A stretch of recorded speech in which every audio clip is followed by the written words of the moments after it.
Nah, sedangkan yang nomor 5 ini yang sangat berperan penting dalam terbukanya mata batin. Jadi bukan berarti yang nomor 5 ini ya, bukan berarti menentukan bisa terbuka atau tidak, ya bukan seperti itu juga. Tapi menentukan dari hasilnya cepat atau lambat. Ya Nabi, salam alaika. Ya Rasul, salam alaika.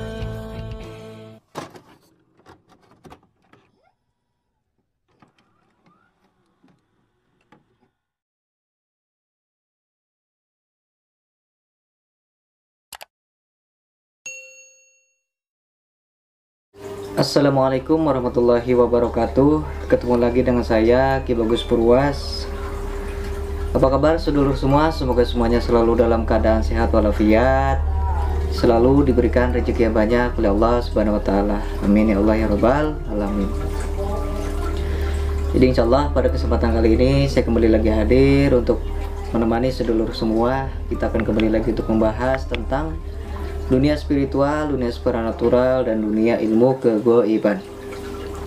Baiklah sedulur, jadi pada video kali ini saya kembali lagi akan membahas tentang salah satu pembahasan yang cukup menarik dan penting juga buat semuanya, terutama bagi sedulur yang sedang berusaha ingin membuka mata batin supaya nanti kita itu akan cepat terbuka mata batinnya.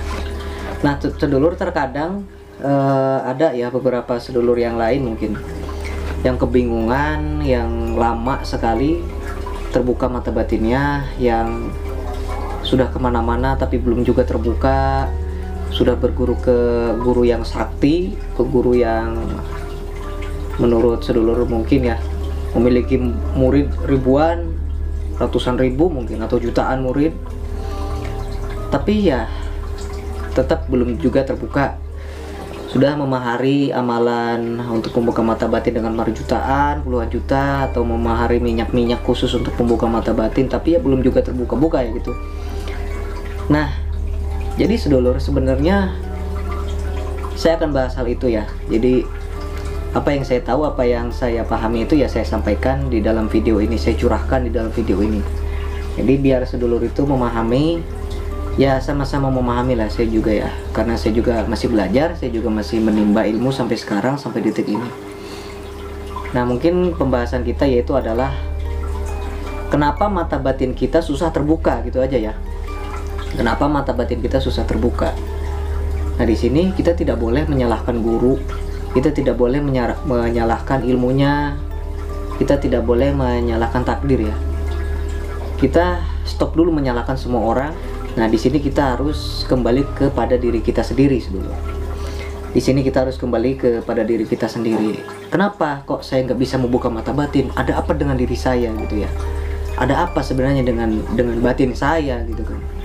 Jadi jangan sampai kita ini guru abal-abal nih, ini nggak bener nih ilmunya, nggak bener, sanadnya nggak bener. Ya kita jangan berpikir seperti itu dulu. Kita kembali lagi ke diri kita sendiri ya. Kita kembali, kita berkaca lah istilahnya gitu ya, kita berkaca siapa saya gitu kan, kenapa saya seperti ini gitu. Nah itu yang perlu kita ketahui sedulur.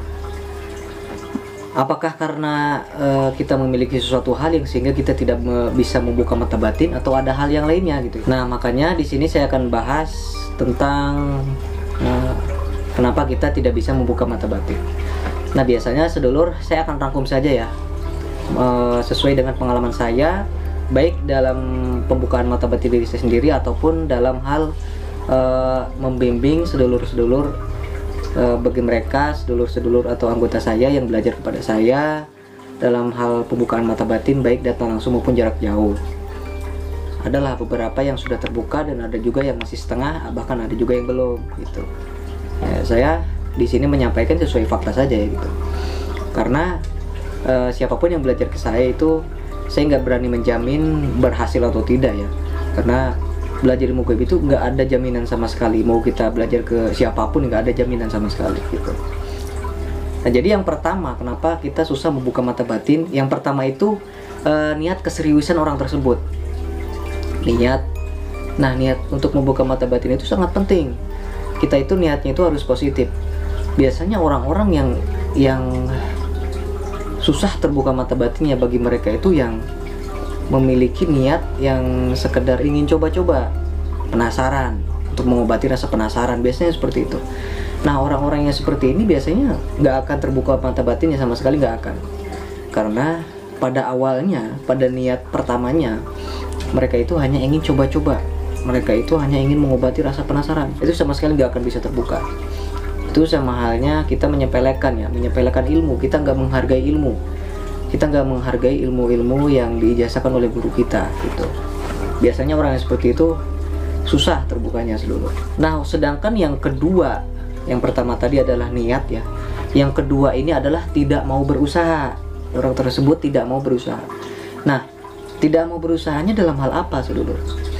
Biasanya dalam hal berlatih ya, karena mata batin itu perlu latihan, tentu perlu latihan, perlu olah tirakat.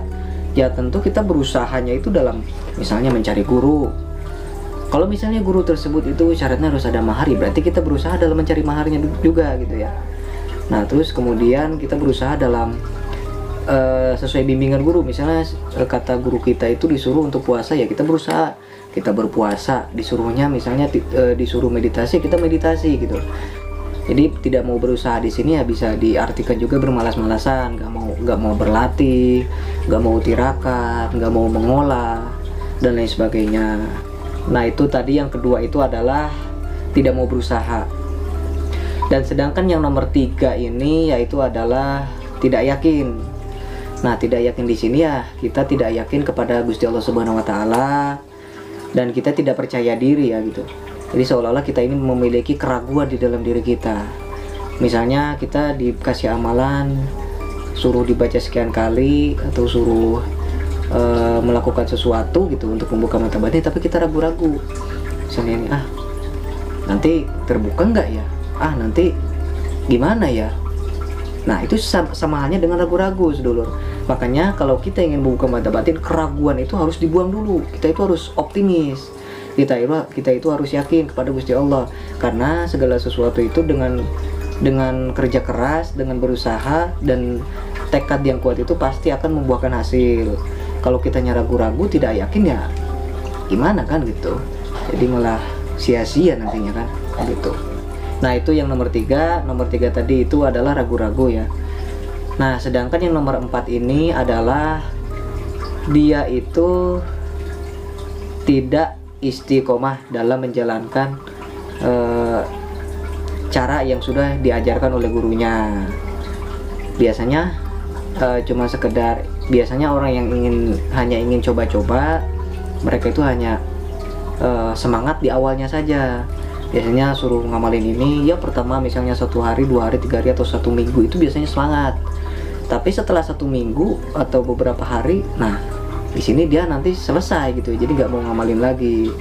Nah, biasanya orang yang seperti ini susah terbuka mata batinnya, jadi tidak istiqomah. Yang seharusnya kita lakukan praktek atau latihan setiap hari atau 2 hari sekali, ini cuma beberapa hari saja sudah selesai gitu kan. Ya seharusnya kita istiqomah dalam menjalankannya gitu ya. Baik misalnya bermeditasi atau melakukan hal apapun, ya kita istiqomah yang disuruh oleh guru kita. Atau kita target dulu misalnya dalam 1 bulan atau beberapa bulan kita target ya. Nah, setelah kita target misalnya 1 bulan gitu ya, ternyata baru juga 1 minggu atau 2 minggu sudah bolong-bolong diamalkannya, itu namanya tidak istiqomah. Seperti itu yang nomor 4 ya. Nah, sedangkan yang nomor 5 ini yang sangat berperan penting dalam terbukanya mata batin. Jadi bukan berarti yang nomor 5 ini ya, bukan berarti menentukan bisa terbuka atau tidak, ya bukan seperti itu juga, tapi menentukan dari hasilnya cepat atau lambat. Nah, ini ditentukan dari yang nomor 5. Nah, nomor 5 ini adalah bakat saudara. Nomor 5 ini bakat atau kemampuan diri lah gitu ya, atau bisa disebut juga seseorang yang memiliki darah biru ya gitu. Kalau darah biru di dunia biasa itu kan orang kaya ya, orang yang terpandang. Tapi kalau di dunia ilmu hikmah darah biru itu adalah orang yang dicap memiliki kemampuan sejak lahir, seperti itu. Jadi memiliki kelebihan. Nah, biasanya orang yang memiliki cap darah biru di dalam dunia spiritual itu, mereka itu akan cepat dalam mempelajari ilmu kegoiban, terutama mata batin gitu. Nah, ini juga salah satu termasuk kunci untuk terbukanya mata batin ya sedulur. Nah, itu bisa dikarenakan karena kita tidak punya bakat, kita tidak punya titisan dari leluhur kita dalam proses terbukanya mata batin. Tapi kalau misalnya sedulur berbakat ya, dalam artian sedulur itu memiliki keturunan zaman dulu itu orang sakti misalnya, itu insya Allah akan cepat gitu. Jadi misalnya perbedaannya sekitar, jauh juga sedulur, perbedaannya sekitar 90%. Biasanya kalau kita memiliki bakat sejak lahir gitu ya, biasanya kalau kita mengolah itu akan cepat. Yang biasanya orang-orang awam itu misalnya melakukan latihan seharusnya 7 hari misalnya, nah orang yang berbakat ini baru juga 1 atau 2 hari juga mereka udah membuahkan hasil, sudah memiliki sudah menghasilkan sesuatu hal yang luar biasa lah gitu ya. Nah, jadi untuk bakat di sini juga sangat berperan penting dalam hal terbukanya mata batin gitu ya. Tapi ya bukan berarti yang tidak punya bakat tidak bisa membuka mata batin, bukan begitu juga. Jadi jangan sampai kita berpikir, saya susah membuka mata batin, mungkin saya nggak punya bakat ya. Jangan seperti itu juga, jangan pesimis. Kita harus optimis ya. Di sini yang membedakan itu hanyalah latihannya sedulur. Ya, kita lebih ditingkatkan lagi latihannya dalam proses pembukaan mata batin di sini. Kita harus meningkatkan latihan, kita harus meningkatkan berusaha gitu ya.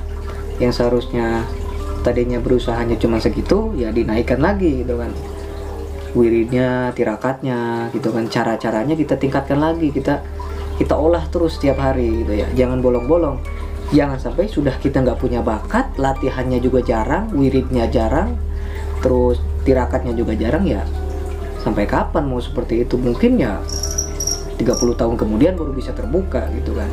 Jadi jangan sampailah, mau kita punya bakat ataupun tidak punya bakat ya kita harus berusaha gitu kan. Karena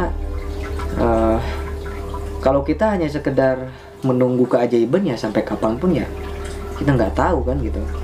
Lebih baik kita berusaha dari sekarang, kita cari bagaimanapun caranya, mau kita belajar kemana-mana, ke pelosok, ke berbagai daerah, mau maharnya selangit ya. Kalau kita memiliki kemampuan, kalau kita memiliki tekad yang kuat ya, itu nggak akan menjadi penghalang buat kita begitu kan. Nah, itu salah satu tips dari saya, 5 tips ya tadi. Ya, kita sama-sama belajar, kita sama-sama saling menyemangati satu sama lain. Semoga bisa bermanfaat ya buat semuanya. Paling tidak ya kita jangan pesimis dalam proses pembukaan mata batin. Kita jangan ragu-ragu dan kita jangan malas-malasan ya gitu. Kita harus berusaha. Ya, mungkin cukup sekian konten kita kali ini. Saya Ki Bagus Purwas. Assalamualaikum warahmatullahi wabarakatuh.